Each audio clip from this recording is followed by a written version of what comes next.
We can end global poverty and hunger within our lifetimes. In the 21st century, the best anti-poverty program around is a world-class education. I'm pretty sure that if we had more women in charge, things would work better. My fellow Americans, we are and always will be a nation of immigrants. We were strangers once, too. With passion and courage, women have taught us that when we band together to advocate for our highest ideals, we can advance our common well-being and strengthen the fabric of our nation. Because when women have equal futures, families and communities and countries are stronger. When they get an education, that means their children are getting an education. This is a fact. Let girls learn. Let girls learn so they can help start new ventures and drive economies. Let girls learn so that they can invest in their communities. Let girls learn so they can be safe from violence and abuse. Let girls learn so they can realize their dreams. As the wealthiest nation on earth, I believe the United States has a moral obligation to lead the fight against hunger and malnutrition, and to partner with others. We can't ask a child to feed her mind when she can barely feed her stomach. So let's sustain this progress. Let's make hunger history. I believe that by 2030, we can bring electricity to over 60 million African homes and businesses. And that will be transformative for the entire continent. And we are proving that countries don't have to choose between expanding access to power and combating climate change.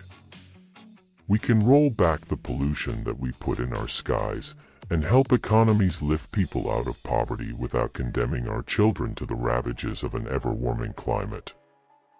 Someday, our children, and our children's children, will look at us in the eye and they'll ask us, did we do all that we could when we had the chance to deal with this problem and leave them with a cleaner, safer, more stable world? We are the first generation to feel the impact of climate change, and the last generation that can do something about it. Women and girls make extraordinary contributions every day across all fields of human endeavor, including in business, education, sports, art, science, agriculture, parenting, and governance. Without these contributions, economies would collapse, communities would fail, and families would fall apart. Our vision is within reach, the first AIDS-free generation. The world is interconnected, and that demands an integrated approach to global health. If the body is strong, if communities are strong, if nations are strong, then their immune systems are a little bit stronger.